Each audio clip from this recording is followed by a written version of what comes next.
I'm Shawn Walsh, and welcome to another episode of Profit Grow Exit, where we help entrepreneurs increase profits, grow market share, and prepare for exit.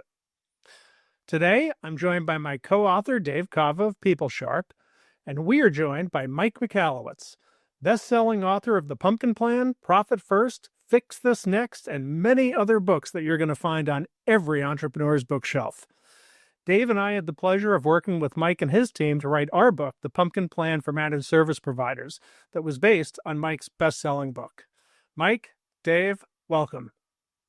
Thanks, Shawn. Good to see both you guys. So, Mike, great to have you on here.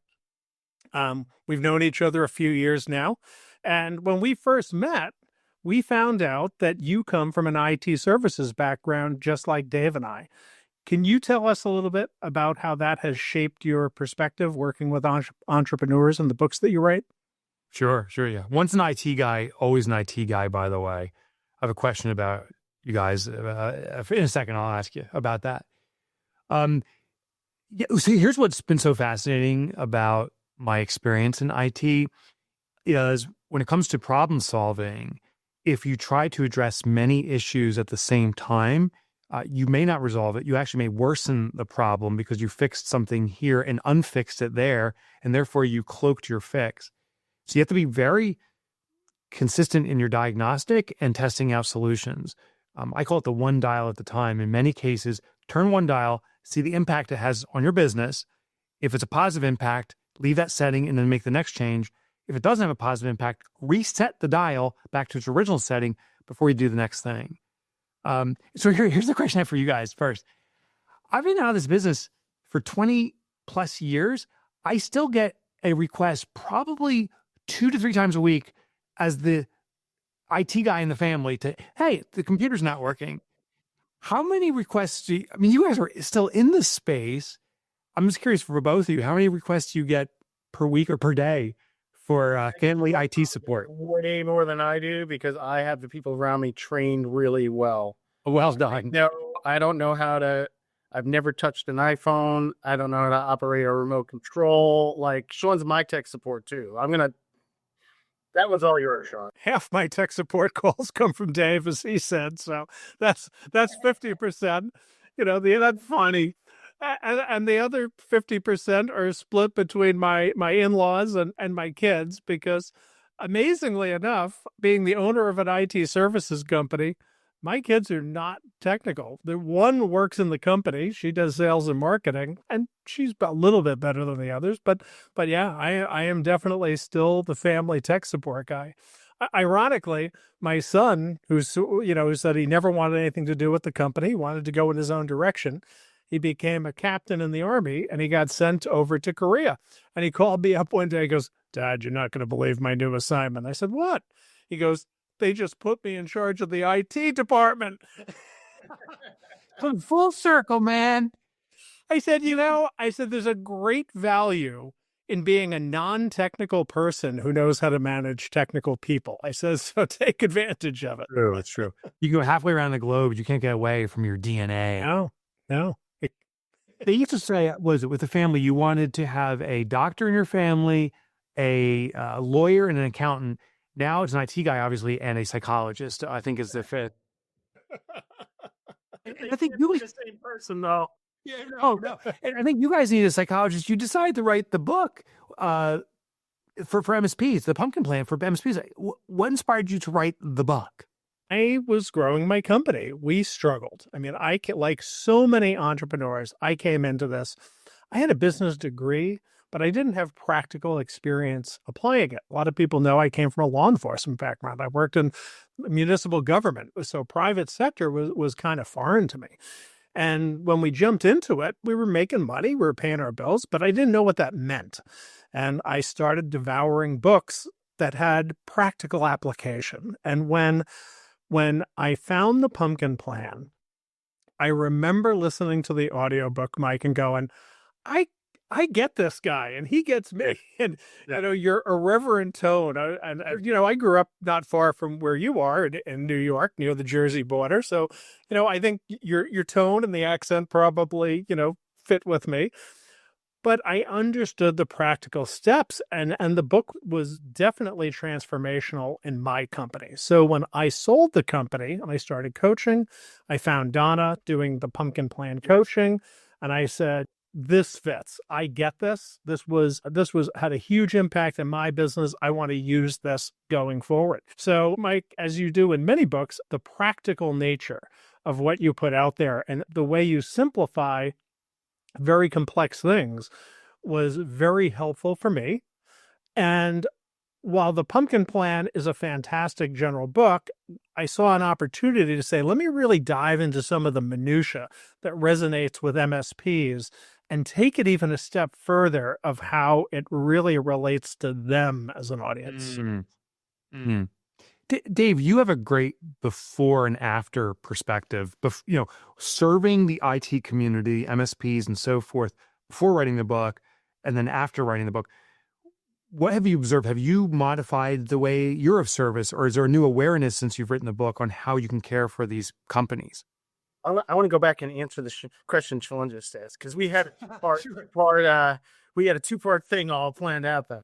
I will answer that one later. Yeah, sure. Okay. I have a funny story about the original Pumpkin Plan. When my kids were young, we'd do a lot of road trips. And we would travel, and I would listen to a lot of audiobooks, and I would intentionally not do more than a chapter or two at a time because I don't want to bore my family to death. I don't want them to hate me. So we originally listened to the Pumpkin Plan in the car. I was listening with my family, and I said, I'm sure you guys have had enough of that. What do you guys want to listen to?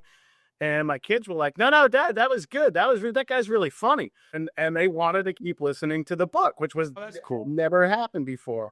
So I think part of the reason we were so drawn to the Pumpkin Plan, Shawn approached me and said, we have this opportunity to write a version for MSPs. And I said, well, let's really take it on a lot.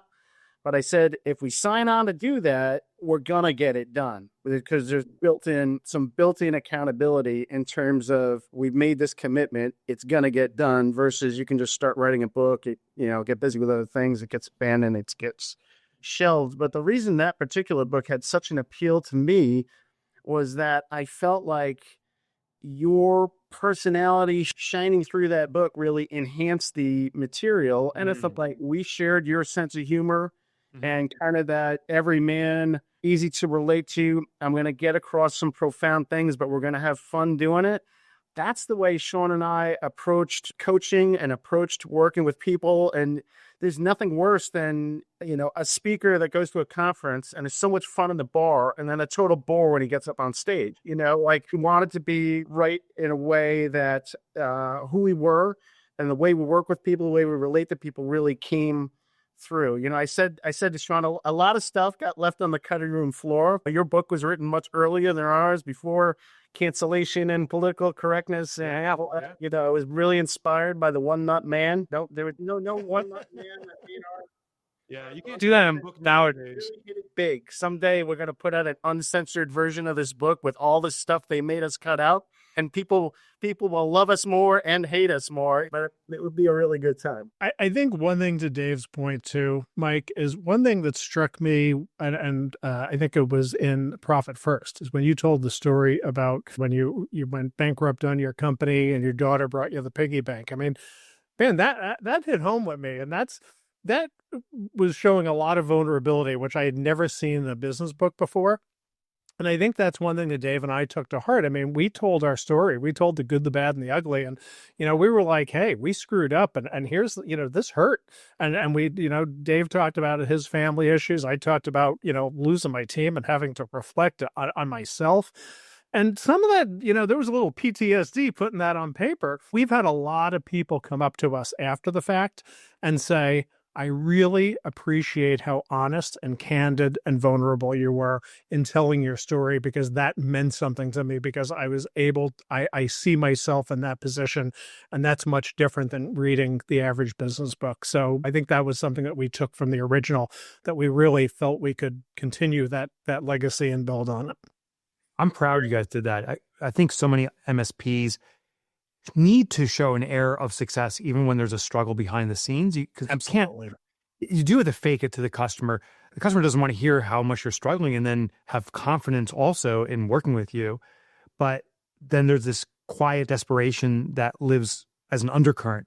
And you guys resolved in the book. So tell me about that before and after. I'm just curious, have you changed your service suite? We've changed a lot of things since we wrote the.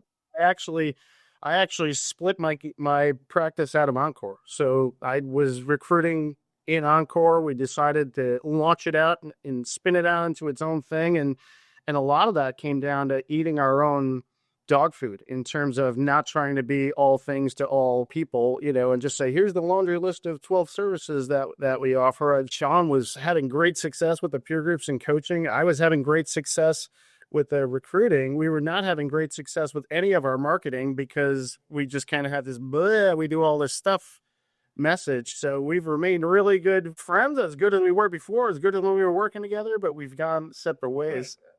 We're like the divorced couple that stay best friends. Yeah. Yeah. The divorced couple that play wingman when the other one goes on a date, they are. The other answer, other part of that answer, I would say, is that I think it's really helped me in how I deal with MSPs because, at least for me, it doesn't matter how many times I've learned something, I'm never going to learn it as well as when I have to teach it. So smart, Dave. So a lot of the stuff that was wound up in our book was stuff that was not fully evolved in our thinking until we had to write it and edit it and go through it. I was saying to Shawn, that whole MSP hierarchy of revenue that talks about the quality of revenue for different kinds of revenue streams for an MSP. To me, I look at that now and go, it's the most obvious thing in the world. It's something that was kind of innate to me, but it's not innate to a lot of MSP owners, and I'd never seen it, anywhere clear. And I had to get it clear to put it in the book. Yes. See, a lot more clear in how I thought about it. And there was probably dozens of things like that in the book where the concepts became clearer as we had to write about them. And now as we work with other MSPs, we bring that kind of clarity to the situation. On my side of that, Mike, I think I am definitely a fire-ready aim person. My brain moves faster than is safe sometimes. Yeah. And I do things, and even when I absorb information of how to change things, I just do it. And just doing it and being able to explain to somebody and teach them how to do it after you figure it out are two very different things. And writing the book forced me to slow down, think through the steps, make sure I was getting them right, and then put them into a process that I can then use to help coach the person to learn that skill. So I really think that the process of writing the book and having to go through those steps in a slower, logical order is allowing me to be a better coach and consultant. And it helps me to better impart lessons that we've learned and the things that we hope MSPs will take from the book. Yeah, Shawn, one thing I never want to hear from a former police officer is fire, ready, aim. Very true. So, hey, talking about the divorce situation, co-authoring a book sounds like the source of divorce. How does it work for you guys working together? Has it enhanced your relationship? Has it caused awareness in ways that you haven't had before? I think it was really challenging. And yes, it could have very easily led to divorce. And I think instead, in the end, I think Dave and I have a new appreciation for each other's strengths and weaknesses. And your team warned us ahead of time, and AJ warned us, writing a book with another person is really hard. But AJ gave us the heads up where we were aware ahead of time. So when we had the challenges, it didn't surprise us. I think some of the things are that I tend to be more of a process writing person, coming from a police background, just the facts. I'm good at getting the details, and I'm good at getting into the minutia of how the things work, but sometimes it may come off a little bit dry. And Dave is very, very good at putting the human aspect to it and putting that human attachment to it. So we really were able to enhance each other's style with me bringing in the detail and Dave bringing in the human element. Dave did a great job blending that. I've started books all kinds of times. And having Dave as an accountability partner was incredibly helpful to me. Of course, I drove him crazy because he'd go, "Oh my God, the deadline's tomorrow and you haven't written these chapters." And I'm like, "They will be there in the morning under the deadline." And they would be, and Dave would go, "Hi God, what do you do?" At the moment all the time, he wasn't going, "I sure appreciate your accountability." He was going, "Leave me alone. I don't care if you've written 10 chapters and I've written nothing. It's going to be there by Saturday because I said it's going to be there by Saturday." I'm like, "Dude, that's probably more how the conversation went. It sounds like, Dave, tell me if this is a good analogy. I don't know if you remember, this is back in the day, but when I was watching sports, it was, I think, Pat Summerall and John Madden. So Pat Summerall is the play-by-play. John Madden's the color guy. And it sounds like Shawn's doing the play-by-play, but you're bringing the stories, the boom, bam, this is how you cut a turkey. What's your feeling about adding that color? Why is that so important? My training years ago, decades ago, was in ministry. So part of what my job would be is to take an ancient text written in another language with some esoteric, difficult concepts, and then present it in such a way that the garbage man in the audience could walk away with something that would help them out or make them feel good that day. And it was really emphasized in AJ's book, which helped us tremendously, that you're writing a book for somebody, and you should be thinking about how they're going to receive it as you write it. It's not just this is what I know, let me dump what I know, and now you know what I know. It's you're writing for a person. So I had many classes on the power of story and how to research biographies, how to present things in a way that are going to hold people's attention. So I really believe that stories are what anchor any kind of teaching together, especially in this day and age where people have no attention span. You have to weave didactic statements of truth together through stories. It's made your own stories, surround the truth with the story so that the truth doesn't get lost in somebody's boredom or playing around with their phone. It's our job to grab their attention and not give it back. Another thing too is definitely a big shout out to AJ and her book, How to Write a Must Read. I'd read books about writing before. Hers was the most practical and the most realistic, and it was the one that prepared us. When I think of editing a book, I think, okay, you go through once, you do it, and it's done. In the book, when she's telling us you're going to go through 7, 8, 9, 10 rounds of editing, I'm like, you're crazy. And I think we got at least to 10. And so it really set us up for success. The podcast that you and her are doing, Don't Write That Book, I recommend that to anybody. That practical experience for anybody who wants to write a book, being able to have people like that as mentors is invaluable. Yeah. Oh, thank you for that. People, when they say, "Hey, how long did it take?" I say, it took us 6 months to get our ideas straight, to get our outline straight, to know who we were writing to. We worked through all the exercises in AJ's book. It's absolutely what you put in is what you're going to get out. Absolutely worth its weight in gold, those exercises. I tell them we spent 2 months writing, but we spent 6 months preparing before we spent 2 months writing, and then we spent 6 months editing. So we could tell you it took 2 months to write the book, but in reality, it took 14, 2 of which was actual writing. So funny. I've been reading biographies on different musicians. Tom Petty was my most recent one. I'm just fascinated about it, selfishly, because there is a parallel with authorship. And a lot of these bands, they figure out the kind of core melody. It's the entire song that takes months and months of trials and tribulation. I remember that song Yesterday by the Beatles. The song was called, I think it was called Green Eggs and Ham or something, because they couldn't figure out what had what word had that same rhythm as green eggs and ham yesterday. Or so maybe it was just eggs and ham, whatever it was. And so they had the melody, but it took 13 months forever to get the polish, and they made something that is prolific.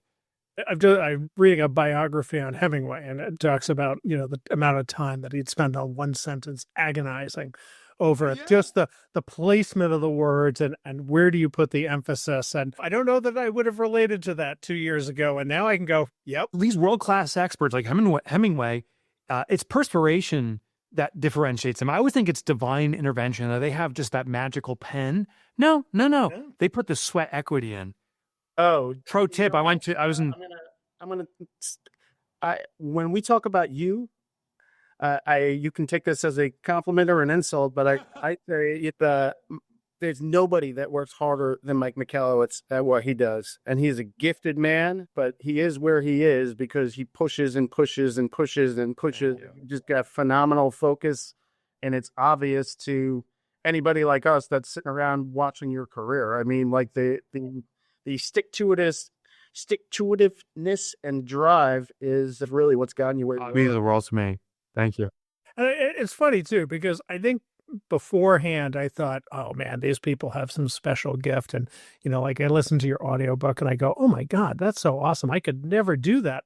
And then I'll pick on Mike a little bit here. We were doing the audiobook and you sent me your unedited file and I was listening to it. I thought, oh my God, his unedited file is as bad as mine. You did wonders for my ego. I can suck that bad, and a good editor is still going to be able to clean it up. It just goes to show it's not magic. It's just hard work. Like so many other things that I try to tell people, there's no magic bullet. Get in there and just do the work. Yeah.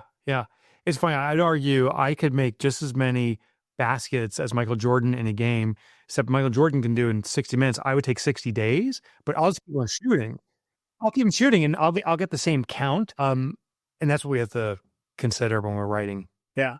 Absolutely. It's funny you brought him up because he was the guy going through my mind. And it's how many other Michael Jordans were out there that we'll never know about because they weren't at practice at 5 a.m. every day. Yeah. 5 years, that guy was immensely talented, but he worked harder than anyone that's ever played the game. That's the truth.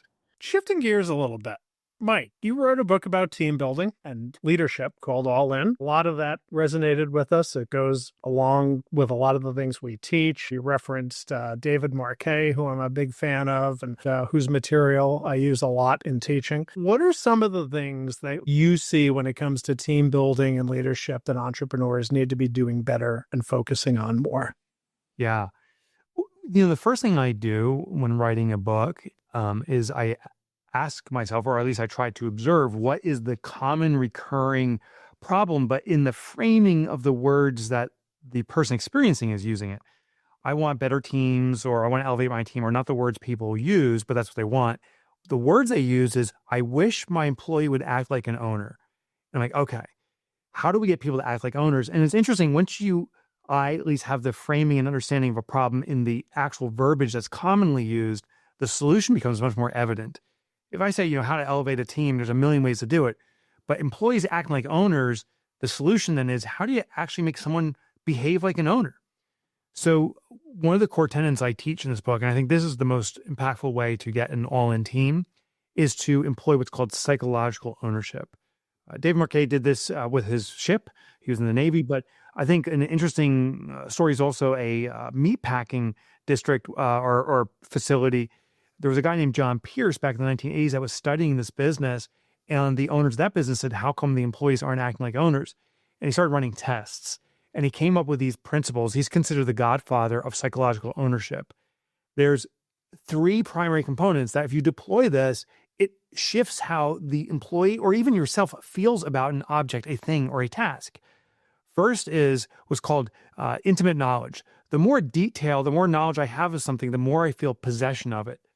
So a classic worldly example is when you buy a car, new or used, whatever, once you take possession of that car, chances are you're going through the auto manual to see what every bell and whistle is. Now, compare that to when you rent a car. You probably aren't popping over the glove compartment to see what every bell and whistle is. You're just taking right off. So possession is complemented when there's intimate knowledge. We feel more connected with it. The second thing he said is control. Control means where we have authority over something, choice, and direction. So a rental car, yes, you can drive it around, but you better not leave the border, or you better not drive over a certain mileage. There's penalties. There's these tight rules and regulations. It better be cleaned and when you return it. It better be a full tank, or they're going to wallop you with a penalty. But think about your own car. You could drive around fumes if you want. You can drive wherever you want. You can use it whenever you want. And mileage, it's up to you. So that control and authority gives us a greater sense of possession. And the last one is personalization. The more I can make it feel like it's mine, meaning give it my own unique idiosyncratic elements, the more I feel I own it. So my car, I program the radio station. I don't do that with a rental car. I find a station, but I'm not programming it. I slap on bumper stickers or window stickers on my car. I would never do that with a rental. But here's the irony. I don't own my car. The bank owns it. I'm making my installments and payments on it. So I don't have legal control over it or legal ownership. I have psychological ownership. So this translates to our employees. Give your employees the ability to personalize elements of their job. Give them control and authority. It's called empowerment. And allow them to, and encourage them, give them intimate knowledge, the more detail they know.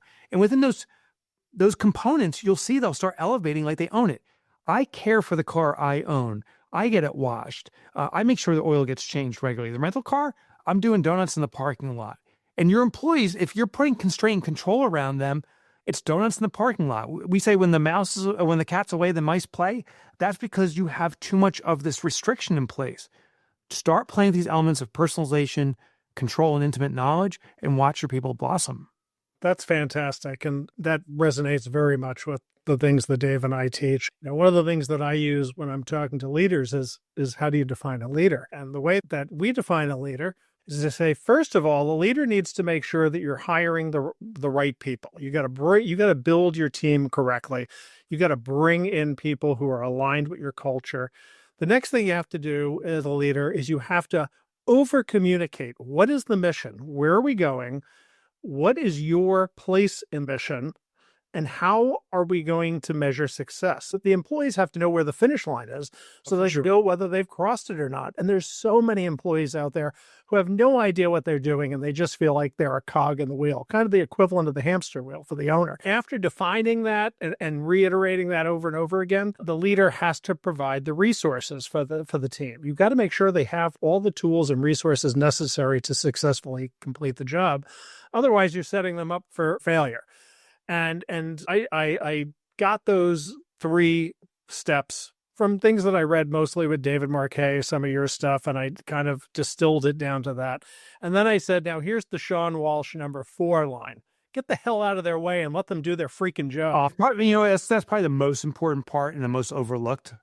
And it's the one, I'll tell you, do all these things, and you're literally placating if you're still intercepting or interfering. You have to remove yourself, and that's the ultimate demonstration of trust. Yeah. And for me, if you read the book, I mean, that was a hard thing for me to learn how to do. But once I learned how to do it, it was amazing how the company took off. Yeah. Dave, you're involved in the selection process, and how does that impact what Mike said and of it? I love where this is going because I see 3 heads on the screen, and I feel like we're bringing 3 different angles to the truth of what it takes to build a good staff. The more I think about this, here's my latest thoughts. Not in the book. This would be the revised version In your desk book. Yeah, right. It may be. I mean, I really think that managers and business owners need to have a mindset that is 3/4 in the future and 1/4 in the present. And you see this all the time in the MSP world, where these guys live 100% in the present. Everything's a tactical consideration. They're not thinking about, what does my team look like in a year? What does it look like in 2 years? What does it look like in 5 years? They're not thinking about, this guy I'm thinking about hiring, what value does he have to the organization in 2 years, 4 years, 6 years? Will he still be here in that length of time? They're thinking about, where is the dam cracking today? And how can this person seal that crack in the dam today? Is he chewing the right piece of gum, to seal the crack in the dam?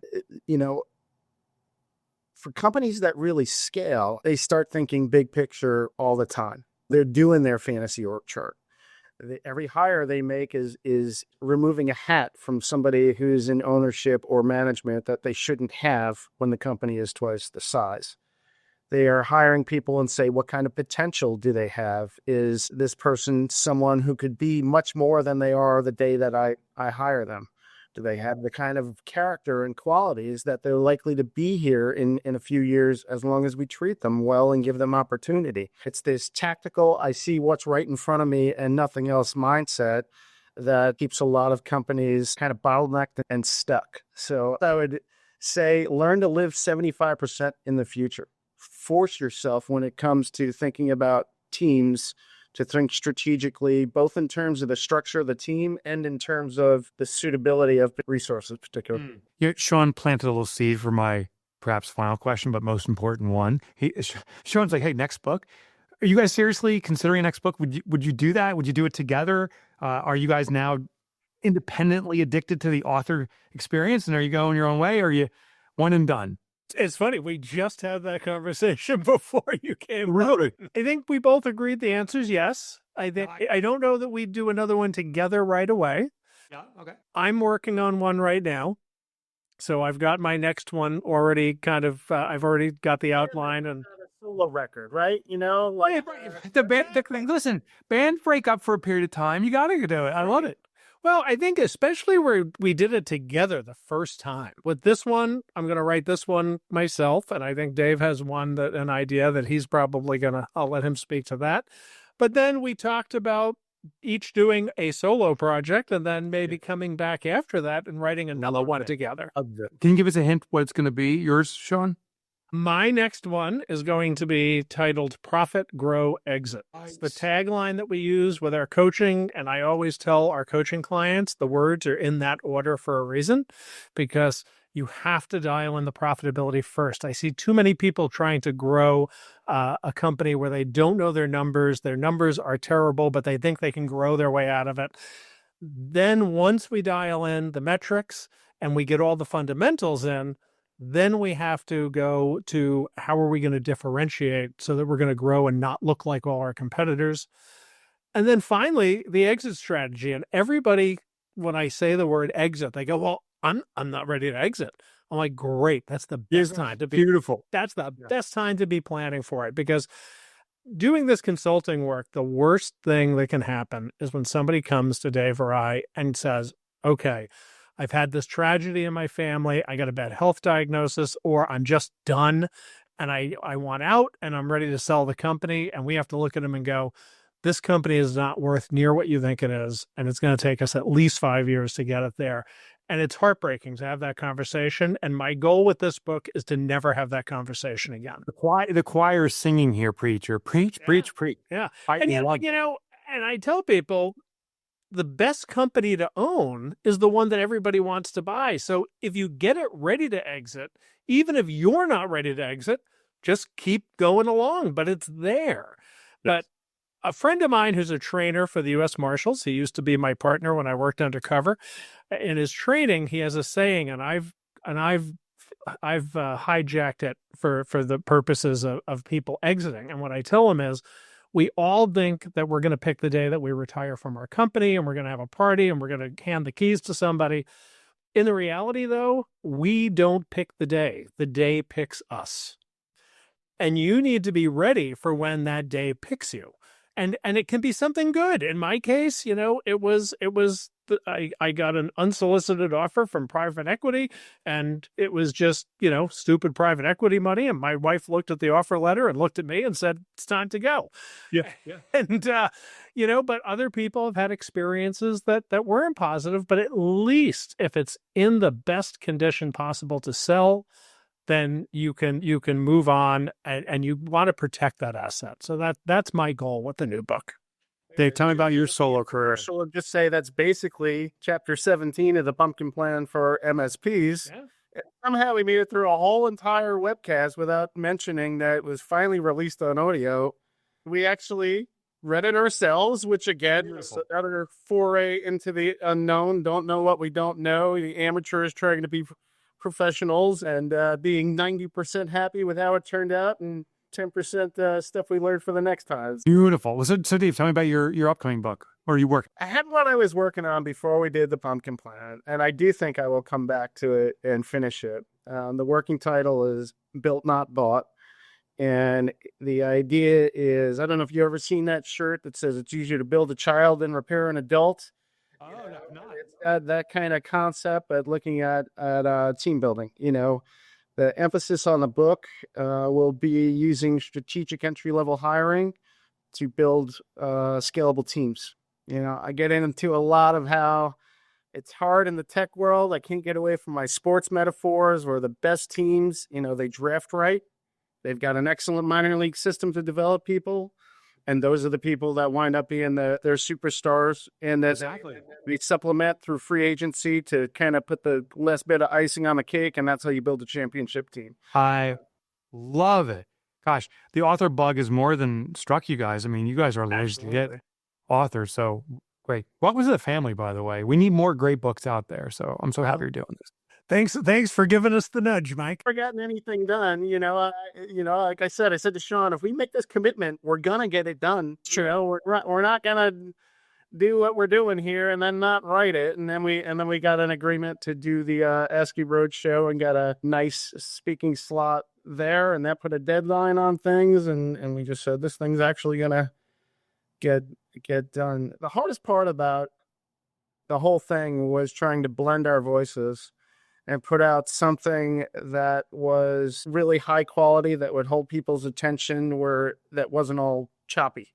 Yeah. I had to make me sound a little more like him and him sound a little more like me. And if you listen to the audio, you'll get a notion for who wrote what, because for the most part, we read the parts that we wrote, but blending everything together was definitely the biggest challenge of that book, and we did it ourselves. I tell people, when they say, how much work was it? I said, I'm probably about 250 hours into that book. When you talk about rounds of editing, I probably read through that book 30 times.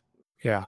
I tell people when they ask, it took way longer than I expected, and it was worth every minute of it. Yes, I agree. We got a great editor, but we got her at the end. She was doing cleanup. That's what an editor appreciates, when they're not writing the book, the author or authors write it. Well, we didn't know what a developmental editor was until it was far too late. I did that without knowing what it was.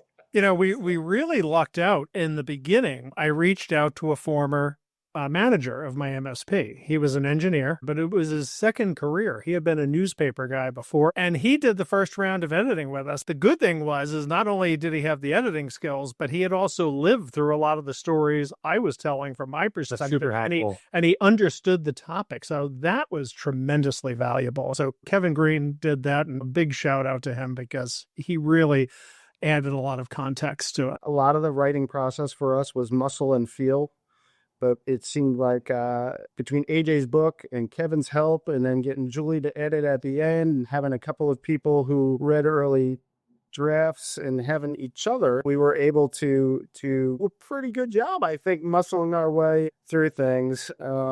It's frustrating. It's like when you install a pool or build a house. You kind of know how to do it after the first time it's done, and you probably never do it again. Yeah. The other day, we were having a peer group meeting, and somebody put up a slide with somebody jumping off a cliff, and it said, being an entrepreneur is like jumping off a cliff with a box of airplane parts and assembling the plane while you're falling off the cliff and trying to get it put together before you hit the ground. Yeah. And I feel like that's exactly what this process was for us writing the book. We jumped off the cliff with the box of parts, and we assembled this whole thing as we were heading to the ground, and hoping we'd get some lift, and we did.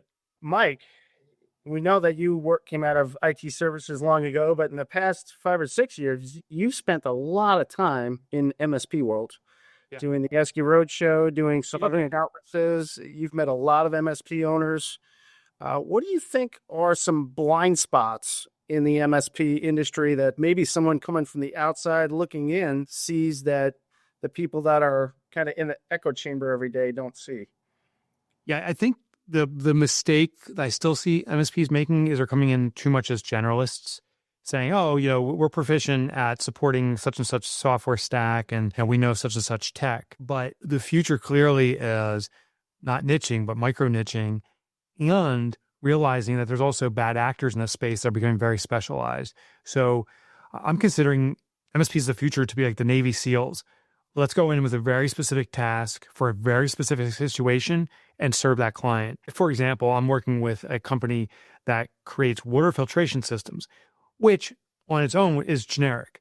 They only make water filtration systems for medical applications and only at hospitals and only for ER circumstances. So these are very low tolerance in water variability, very specific. Because they're so specialized, they have a global reputation for the work they do. Well, MSPs, the future needs the same thing. As there is a community, let's say authors, that need to protect their intellectual property, ensure that maybe bad actors aren't trying to take it, making sure it's not getting populated into public domain through systems like ChatGPT, where there's a growing dependency, but that could also open us up to lots of intellectual property leaking into the space. There's all this variability. And every community now has a very special need to be served and protected. And we're going to be seeking out the elite specialists for this because one leak of one piece of information could destroy, technically, my business. So that's the blind spot. I see MSPs going, wow, we do cybersecurity. That's great. That ain't what I want. I want cybersecurity specifically for IP protection, et cetera, et cetera. And I want to make sure the bad actors aren't going to be getting access to it. That's where I think things are going. And the more narrow you are, the more broad the opportunity is, ironically. That's great stuff. And it's very much in line with the Pumkin Plan. One of the lines we said is you absolutely want to be known as the best at something. I call another author in this crazy example and say, hey, I really like lock things down here. Who's the guy? You want to be the guy that's recommended. And if it's like, oh, there's a few people are doing this and I don't really know, you haven't achieved that yet. Be the singular authority in that space. Fantastic piece of advice. And I think we're coming close on the close of time here. So Mike, I'd just like to say, thank you very much for the support, the inspiration. It's been great working with your team. I would recommend your program for doing the derivative books to anybody who's interested in doing something specialized. Any parting thoughts as we wrap things up? Sure. Well, I want to thank both you gentlemen for being authors, for stepping up into such a difficult space, which allows you to be of such extraordinary service. I know both you guys are impacting MSPs that won't have the privilege to work with you personally, and you're still of such service to them because of your book. That's a big deal. And it lives beyond your servitude in professional services. As you all pursue different opportunities, your book will stay out there in the perpetuity. And the reason is because it's an effing good book. I've read it. It's fantastic. And many books out there are not great books. You guys pulled it off. So congratulations. Mike, having you say it's an effing great book is probably the highest compliment we could get. No, I mean, once we get off air here, we're going to say, can we quote that on a website? Totally. Just just put F and EFFIN, please. Absolutely. I guess we just like to I want to say thank you for kind of paving a road for us, because the way that you write really made me feel free to write in a way that I think will help a lot of people. I think your greatest strength is the way you connect with people, and it comes from being yourself. And reading your books has made me feel more free to be myself. And I love hearing that. Absolutely. Well, gentlemen, thank you for this. It was such a joy. I love that we had this back and forth dialogue. Looking forward to seeing you both real soon. Thank you, Mike. Thanks, Mike. Bye, guys.